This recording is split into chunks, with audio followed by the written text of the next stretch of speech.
hati kita berdoa. Bapa kami yang ada di dalam surga, kami memuji kebesaran-Mu Tuhan. Begitu besar kasih Tuhan kepada setiap kami. Malam hari ini kami bersatu untuk memuji, menyembah, meninggikan Engkau ya Bapa. Terima kasih buat setiap pujian yang boleh kami naikkan kepada Tuhan. Biarlah setiap persembahan kami malam hari ini sungguh boleh membawa dupa yang harum di hadapan-Mu ya Bapa. Bapa, saat ini juga kami rindu untuk mendengar sebagian daripada kebenaran daripada firman-Mu. Kiranya Tuhan urapi setiap kami yang hadir, hamba-Mu yang akan menyampaikan firman.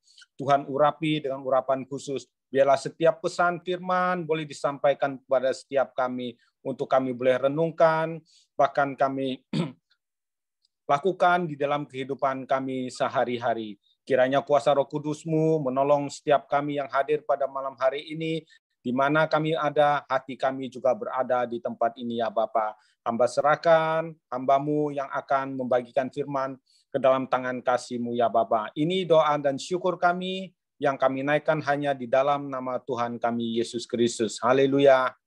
Amin.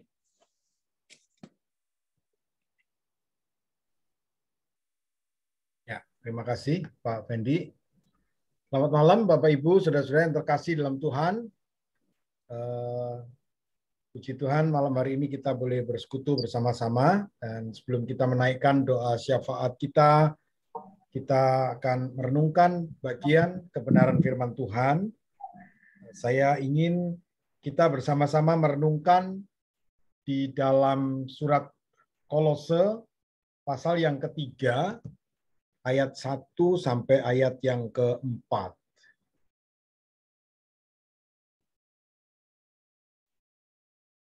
Surat Kolose pasal 3 ayat 1 sampai ayat yang keempat. Ada Bapak Ibu yang mau membacakan ayat ini? Kolose pasal 3 ayat 1 sampai yang keempat. Silakan yang bersedia membaca. Kolose pasal 3 ayat 1 sampai yang keempat. Ya, saya Pak Bambang. Baik. Ya. Kolose 1 Kolose 3 ayat 1 sampai ke 4. Ya. Akhirnya saudara-saudaraku, bersukacitalah dalam Tuhan. Kebenaran yang sejati. Ya. Ya. Ya, oke. Sorry. Kolose, Pak. Ya, sorry.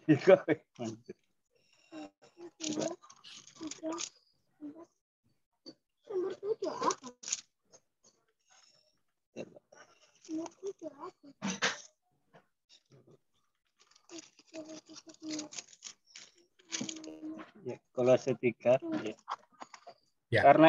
Karena itu kalau kamu dibangkitkan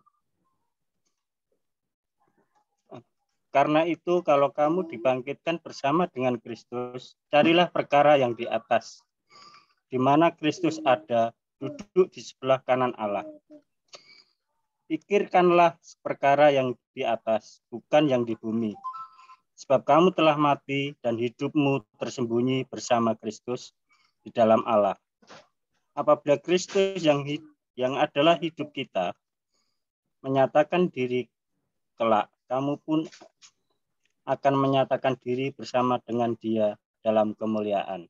Amin. Amin. Ya, terima kasih Pak Yosua. Nah, Bapak Ibu Saudara yang terkasih, malam hari ini kita mau merenungkan di dalam surat Kolose, di mana surat Kolose ini Paulus ingin mengingatkan ya, status kehidupan orang-orang percaya yang sudah ditebus di dalam Kristus, yang sudah hidup di dalam Kristus. Paulus mengingatkan supaya mereka tahu status mereka, dan jika mereka menyadari status mereka, maka mereka akan mengerti apa yang seharusnya menjadi fokus di dalam kehidupan mereka, di dalam status mereka sebagai anak-anak Allah, sebagai umat tebusan, sebagai murid Kristus ya, yang diselamatkan dan hidup baru di dalam Kristus, mereka harus tahu apa yang menjadi fokus kehidupan mereka. Nah, seringkali memang apa yang kita pikirkan itu mengalihkan pandangan kita sesuai dengan apa yang kita pikirkan. Atau apa yang kita lihat, apa yang kita pandang, itu yang juga seringkali mempengaruhi apa yang kita pikirkan. Ya. Nah, saya beri tema hidup tersembunyi bersama Kristus di dalam Allah. Yang terambil di dalam ayatnya yang ketiga, sebab kamu telah mati dan hidupmu tersembunyi bersama dengan Kristus di dalam Allah. Nah, maka surat Kolose ini juga mengingatkan hampir sama situasinya, kondisinya dengan kehidupan kita. Sebenarnya kita diingatkan akan status kita sebagai orang percaya. Status kita sebagai orang percaya, dan Paulus mengingatkan apa yang seharusnya kita pandang, apa yang seharusnya kita lihat, apa yang seharusnya menjadi fokus kehidupan kita sebagai orang percaya. Maka kita perlu merenungkan kembali ya di dalam beberapa ayat di dalam surat Kolose ini ya, untuk kembali menolong kita untuk kembali kepada bagaimana kita memikirkan kehidupan kita sebagai orang Kristen, sebagai orang percaya kepada Kristus yang hidup baru di dalam Kristus. Nah, kalau kita melihat beberapa ayat yang mendukung bagian pembacaan kita malam hari ini adalah bagaimana Rasul Paulus menasihati agar kita ini orang percaya itu memperbaharui ya cara berpikir kita. Ya, memperbaharui terus-menerus cara kita berpikir supaya kita tidak salah fokus dengan apa yang kita pikirkan. Kalau kita lihat di dalam surat Efesus pasal 4 ya, ayatnya yang ke-23 itu Paulus mengingatkan supaya kamu dibaharui di dalam roh dan pikiranmu. Jadi tidak berhenti sampai pada anugerah keselamatan yang diberikan, karena kita masih hidup di dalam dunia ini, maka godaan, ya, gangguan dari dunia ini banyak mempengaruhi cara berpikir. Sehingga Rasul Paulus mengingatkan supaya kita ini dibaharui di dalam roh dan pikiranmu. Ya, nanti kalau kita lihat di dalam surat Kolose di pasal 3 itu di ayat yang ke-10 juga dikatakan dan telah mengenakan manusia baru yang terus-menerus diperbarui untuk memperoleh pengetahuan yang benar menurut gambar kaliknya. Telah mengenakan manusia baru yang terus-menerus dibaharui. Ya, dibaharui cara berpikir kita.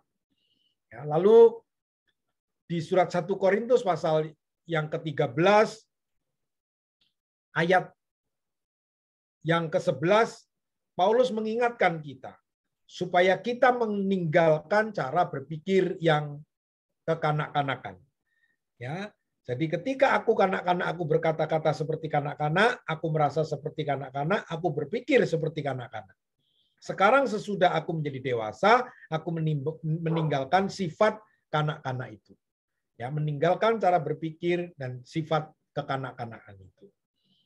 Lalu kemudian Rasul Paulus menasihati supaya kita merubah, ya, berubah memiliki cara pikir, ya, menjadi cara berpikir yang seperti Allah. Ya, di dalam surat Roma pasal 12, ya, ayat yang kedua, supaya kita memperbaharui cara berpikir kita, ya, supaya kita merubah, mengalami perubahan di dalam akal budi kita, ya, supaya kita bisa mengerti pikiran Allah, kehendak Allah. Di dalam Roma 12 ayat yang kedua. Lalu selanjutnya kita diminta supaya kita menaruh pikiran yang terdapat juga di dalam pikiran Kristus. Itu di dalam surat Filipi pasal 2 ayat yang kelima. Hendaklah kamu dalam hidupmu bersama menaruh pikiran dan perasaan yang terdapat juga dalam Kristus Yesus. Lalu selanjutnya memikirkan perkara yang di atas bukan yang di bumi. Tadi di dalam surat Kolose pasal 3 ayat yang kedua. Ya, kemudian perkara-perkara yang benar, yang mulia, yang adil, yang suci, yang manis, yang sedap didengar, yang disebut kebajikan dan patut dipuji, pikirkan semuanya itu. Nah, ini beberapa ayat yang sungguh-sungguh bahwa Paulus itu ingin supaya orang Kristen, ya, secara khusus ada di Kolose dan kita semua, kita mengerti status kita, ya, sebagai orang-orang yang sudah dibangkitkan bersama dengan Kristus. Sudah dibangkitkan dengan Kristus, maka kita mencari hal-hal yang di atas. Perkara-perkara yang di atas di mana Kristus ada. Berpikir, memperbaharui cara berpikir, ya, mengerti kehendak Allah, menaruh pikiran yang sama seperti apa yang dipikirkan Kristus, ya, hal-hal yang benar, mulia, adil, suci, manis, sedap didengar, dan disebut kebajikan dan patut dipuji, pikirkanlah itu.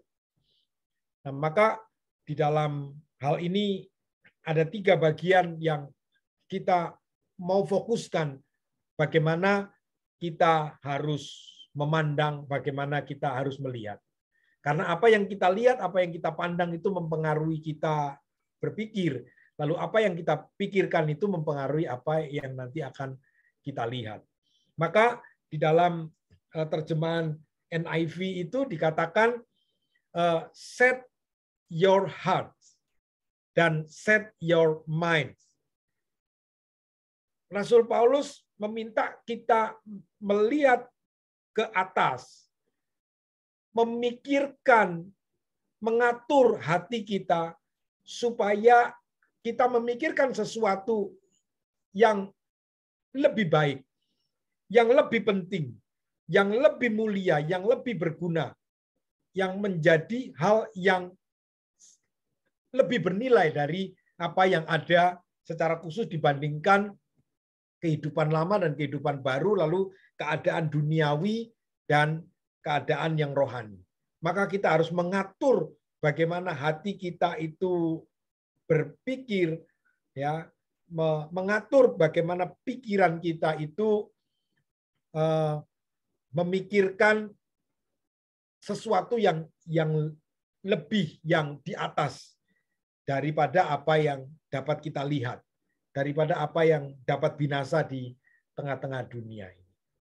Jadi Rasul Paulus meminta supaya apa yang dipikirkan Kristus, apa yang menjadi hal-hal yang sungguh mulia, yang patut dipuji, yang suci, yang kudus, dan lain sebagainya, itu yang harus menjadi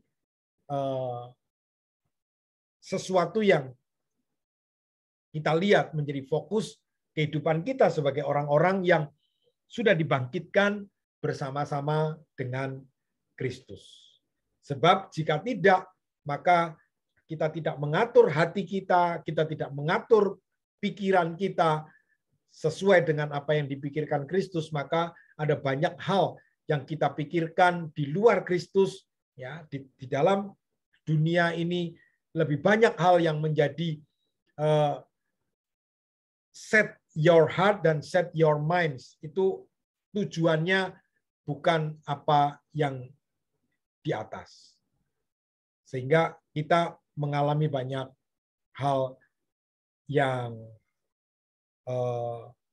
melelahkan, yang melemahkan hidup kita, yang membuat kita putus asa, yang membuat kita khawatir karena fokus kita bukan melihat ke atas.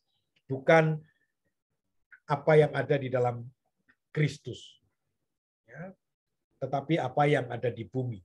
Ya, tetapi sebaliknya Paulus minta supaya kita mengatur hati kita, mengatur pikiran kita untuk fokus kepada apa yang ada di dalam Kristus, apa yang Allah kehendaki di dalam kehidupan kita.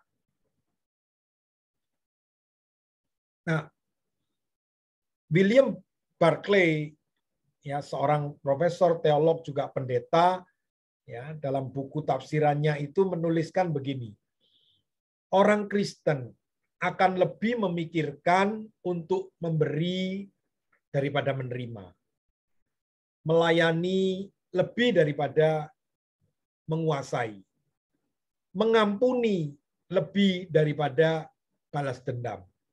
Orang Kristen akan melihat bukan seperti yang dilihat oleh manusia pada umumnya, melainkan seperti yang dilihat oleh Tuhan.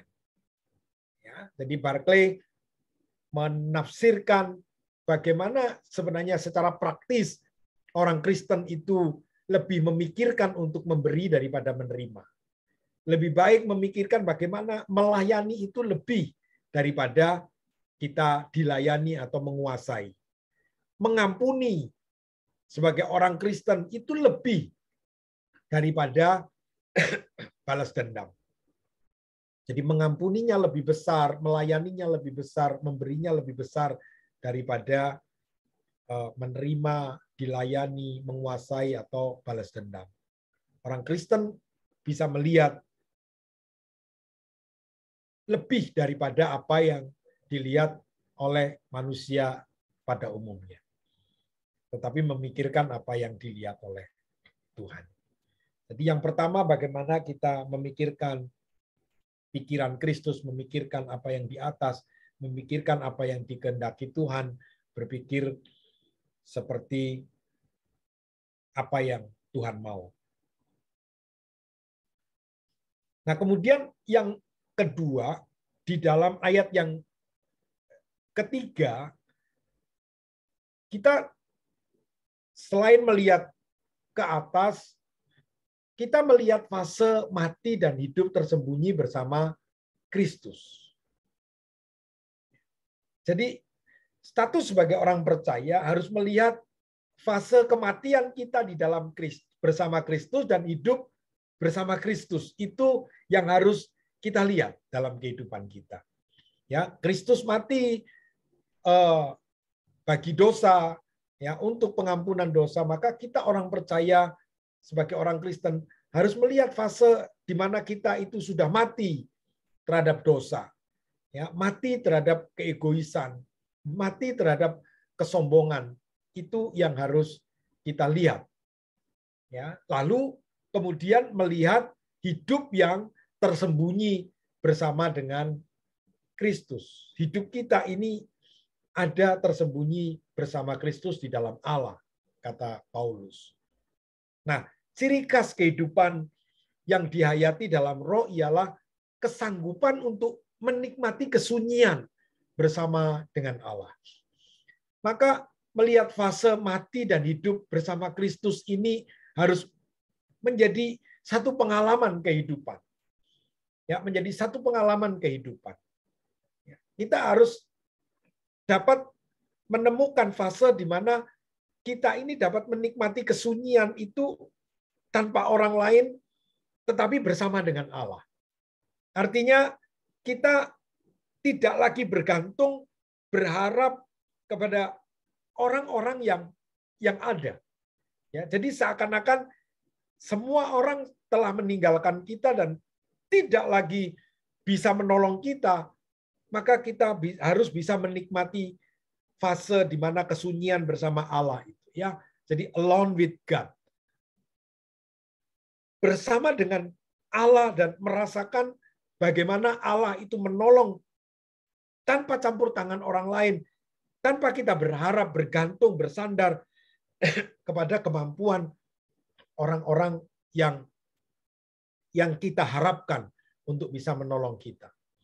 Dan mungkin Tuhan juga mengajar kita, ya, sampai pada titik itu kita seakan-akan memang tidak ada orang yang dapat mengerti kesulitan pergumulan kita. Ya, tapi kita diberikan kesempatan untuk menikmati kesunyian bersama Allah itu. Ya, kita bisa menikmati saat kita hanya Allah yang sanggup, hanya Allah yang mengerti pikiran kita, hanya Allah yang mengerti kekalutan kita, kekhawatiran kita. Mungkin suami nggak ngerti, mungkin istri nggak ngerti, anak-anak nggak ngerti, orang tua nggak ngerti. Hanya kita dengan Allah, saat kita menikmati kesunyian bersama Allah, maka kita berbicara dengan Allah. Alone with God. Kita bercakap-cakap, menyampaikan apa yang menjadi kelelahan kita, kekhawatiran kita, kekalutan kita, ketakutan kita dengan Allah. Ya. Jadi kita harus mencari fase di mana kita mati bersama Kristus dan kita bangkit hidup dan hidup kita tersembunyi bersama dengan Kristus di dalam Allah. Ya, maka kita harus mencari satu ruang di mana ruang itu hanya ada Allah dan kita. Saya dengan Tuhan. Disinilah kita dapat menghayati kehidupan di dalam roh itu, ya, di mana kita memiliki kesanggupan untuk menikmati kesunyian kita bersama dengan Allah. Hanya dengan Allah. Ya, karena kalau kita masih mengharapkan seseorang, kita masih memikirkan, bergantung, berharap kepada seseorang, kita tidak bisa menikmati kesunyian kita bersama dengan Allah. Maka melihat fase mati dan hidup tersembunyi bersama Kristus ini harus menjadi juga bagian yang harus kita nikmati. Menjadi satu fokus di mana kita menyempatkan diri untuk boleh kita menikmati kesunyian bersama dengan Allah. Nah, mungkin pertanyaannya adalah, loh, kita ini kan masih hidup di dalam dunia. Kita ini kan harus melakukan semua tugas tanggung jawab yang ada di dunia. Iya. Paulus tidak mengatakan bahwa kita harus pergi dari dunia, kita menyendiri, memasuki satu tempat yang betul-betul sunyi tanpa gangguan orang lain. Tidak, tetapi bagaimana kita diajarkan satu momen, satu waktu, dan ruang yang memang kita sediakan untuk kita menikmati kesunyian bersama dengan Allah. Bukan berarti kita meninggalkan keseharian kita, pekerjaan, tanggung jawab yang diberikan dalam kehidupan kita. Tetapi percayalah, pada saat kita bisa menikmati kesunyian bersama dengan Allah, disitulah kekuatan itu timbul. Di situ pengharapan itu menjadi nyata dan dekat sekali dalam kehidupan kita. Kita memiliki semangat yang baru, kita memiliki pengharapan yang baru karena sebenarnya kita adalah orang yang hidup diperbaharui, lahir baru di dalam Kristus. Jadi Paulus menuliskan bahwa hidup kita ini tersembunyi bersama dengan Kristus. Nah, kalimat ini ditulis dalam arti yang terus-menerus. Ya, yang terus-menerus. Apa itu tersembunyi di dalam Kristus? Sebenarnya kita mendapatkan covering, kita mendapatkan kita dibungkus oleh Kristus, tersembunyi di dalam Kristus. Itu adalah bagaikan orang yang terus dimotivasi, diberikan kekuatan secara rohani, itu diisi ya oleh sumber air yang meluap, ya, yang tidak mungkin bisa dimengerti oleh orang lain, di mana kita masih memiliki kesempatan untuk dapat bersukacita, dapat memiliki kesempatan untuk menikmati damai sejahtera karena kita menikmati kesunyian bersama dengan Allah tadi. Itu karena kita tersembunyi di dalam Kristus, bersama Kristus di dalam Allah. Kita mendapatkan covering, kita mendapatkan sumber air seperti perempuan Samaria yang ada di sumur itu. Ya, berbicara tentang hidup, air kehidupan, Yesus mengatakan jika engkau mengerti Siapa yang berbicara dengan engkau, maka dia akan memberikan air kehidupan yang terus memancar, yang tidak akan pernah habis, ya, yang akan memberikan kehidupan kekal, keselamatan, ya, bukan hanya sekedar pelepas dahaga seperti air yang ada di sumur itu, tetapi Yesus akan memancarkan air dari dirinya untuk dapat menikmati kehidupan yang sesungguhnya. Di sini kita tersembunyi di dalam Kristus. Ya. Lalu artinya mendapatkan pengamanan. Ya, dalam Yohanes pasal 10 ayat 27 ayat 29, ya, seperti hari Minggu dibahas tentang Yohanes pasal 10 tentang gembala yang baik, pintu, Yesus adalah pintu, Yesus adalah kebangkitan. Dikatakan bahwa kita bagaikan domba. Ya, kita mendengar suaranya, dia mengenal kita, dan kita mengenal dia. Dia memberikan hidup yang kekal kepada kita. Tidak ada seorang pun yang bisa menarik keluar kita dari tangannya. Inilah kebenaran yang agung dari sebuah pengamanan kekal. Ketika kita dipanggil oleh Tuhan menjadi bagian dari orang pilihan, maka tidak ada seorang pun yang bisa memisahkan kita dari kasih Kristus. Itulah jaminan keselamatan kita. Ketika kita tersembunyi bersama dengan Kristus, maka kita sedang mendapatkan pengamanan seperti di atas. Begitu kuat, begitu kekal pengamanan, ya, covering, ya. Kita tersembunyi di dalam Kristus. Kita mendapatkan jaminan yang terbesar di dalam Kristus yang diberikan di dalam kehidupan kita. Kita mendapatkan sumber yang memotivasi, yang memberikan kekuatan dan jaminan keselamatan kekal, ya, dari Kristus untuk kita. Nah, bagian yang ketiga ayat yang keempat, ya, kalau kita baca, apabila Kristus yang adalah hidup kita menyatakan diri kelak, kamu pun akan menyatakan diri bersama dengan Dia dalam kemuliaan. Jadi sebagai orang percaya, sebagai orang Kristen, bagaimana? Kita harus melihat masa depan. Kita harus melihat kedatangan Kristus kembali. Itulah yang menjadi pengharapan apa yang kita lihat ke depan. Saat Kristus itu datang kembali, saat menyatakan diri, maka kita pun akan menyatakan diri bersama dengan Dia dalam kemuliaan. Itulah yang dijanjikan oleh Kristus. Itulah yang diberikan oleh Kristus di dalam kehidupan kita. Ya. Jadi bila kita menikmati kehadiran Juru Selamat, kita mengalami sejahtera yang melampaui apapun yang dapat ditawarkan oleh dunia ini. Ya. Jadi dari awal kita harus tahu bahwa kita dibangkitkan bersama dengan Kristus, kita memiliki pikiran Kristus, kita telah mati dan hidup tersembunyi bersama dengan Kristus, dan kita akan menyatakan diri bersama dengan Kristus dalam kemuliaan. 3 poin ini yang akan menolong kita sebagai orang percaya untuk fokus apa yang kita lihat. Kita melihat perkara-perkara yang di atas, hal-hal yang di atas, melampaui apa yang dapat kita lihat, kita harapkan di bumi. Kita melihat di mana pertolongan Tuhan di masa lalu, kita telah mati bersama dengan Kristus, dan kita hidup tersembunyi bersama dengan Kristus dalam Allah. Dan kita berjalan, kita melihat satu penglihatan di masa depan, di saat kedatangan Kristus kembali, kita akan menyatakan diri bersama dengan Kristus di dalam kemuliaan.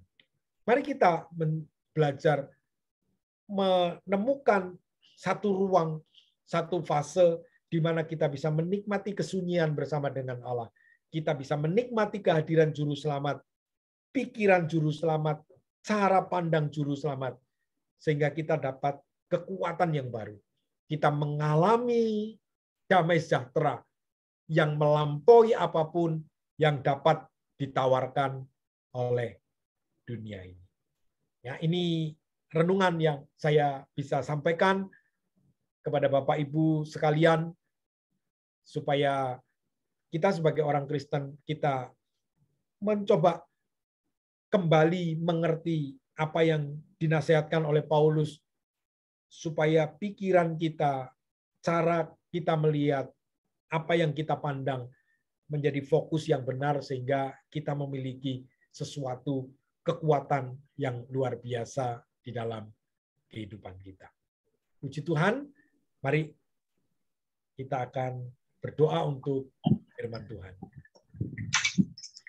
Bapa Surgawi, terima kasih firman yang sudah kami renungkan bersama-sama malam hari ini, biarlah menolong kami sekalian, supaya kami tidak salah fokus sebagai orang percaya, sebagai orang Kristen, dan mempengaruhi cara kami bertindak oleh karena kami salah di dalam cara kami memandang, sehingga kami bertindak keliru di dalam apa yang kami lakukan. Oleh sebab itu, firman-Mu menolong kami, mengajar kami, untuk kami dinasehati oleh firman-Mu, supaya kami boleh melihat kepada hal-hal yang Tuhan kehendaki. Cara melihat yang benar di dalam kehidupan kami sebagai orang Kristen yang sudah mengalami kelahiran baru, mendapatkan anugerah Tuhan, dibangkitkan, dan hidup bersama-sama dengan Kristus. Tolonglah kami, supaya kami semua mendapatkan kekuatan melalui firman yang kami renungkan pada malam hari ini. Apapun yang menjadi problem masalah kami, ajarlah kami Tuhan, supaya kami boleh mendapatkan kekuatan yang Tuhan berikan di dalam kehidupan kami. Terima kasih, kami naikkan syukur kami berdoa, kami peralaskan demi nama Putra-Mu yang tunggal, Tuhan kami, Yesus Kristus. Amin.